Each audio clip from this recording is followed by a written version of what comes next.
السلام علیکم۔ پہلے اللہ کو بتا دو تاکہ وہ انتظام کر لے تمہاری مدد کا۔ تو بے چین نہیں ہونا، اسے تم سے زیادہ معلوم ہے کب کیا قبول ہونا ضروری ہے تمہارے لیے، ورنہ وہ تو قادر ہے دعاؤں کو فوراً قبول کرنے والا۔ دعاؤں کی قبولیت میں دیر ہونا بھی تمہاری خیر کے لیے کیا جاتا ہے۔ اتنا یقین دل میں بسا لو کہ وہ چاروں طرف سے معجزے بھیجے گا تو پھر وہ واقعی معجزے بھیجے گا۔ اس کے کن کا وقت جب آتا ہے تو وہ 2 معجزے ہونے لگتے ہیں جو تم کبھی سوچ کر رد کر دیا کرتے تھے کہ یہ ناممکن ہے۔ ہر دور میں معجزے ہوتے ہیں، ہر شخص کے لیے معجزے ہوتے ہیں۔ کوئی اسے موسیٰ کی طرح پکارے تو صحیح۔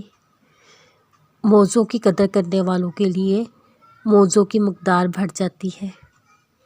ہو سکتا ہے معجزے اب بے حد قریب ہوں۔ جو صبر کر لیتے ہیں وہ نہ کمزور ہوتے ہیں اور نہ ہی اکیلے۔ تم اللہ سے مانگنے کا سلسلہ جاری رکھو، اللہ تمہیں نوازنے کا سلسلہ جاری رکھے گا۔ اللہ کن کہتا ہے، حالات بدل جاتے ہیں۔ اللہ کے کن کہنے سے نصیب سنور جاتے ہیں۔ دعا مومن کا وہ ہتھیار ہے جس سے ہر میدان میں فتح یقینی ہوتی ہے۔ بس مسلسل دعا، کامل یقین، مایوس مت ہونا، انتظار سے۔ ہر شے کا وقت مقرر کر رکھا ہے بہترین کارساز نے۔ انسان کے لیے کن کے معجزے تب رونما ہوتے ہیں جب وہ شکر کا سجدہ ادا کرتا ہے۔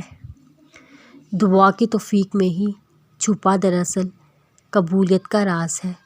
دعا کے معجزوں کو بس تمہارے کامل یقین کا انتظار ہے۔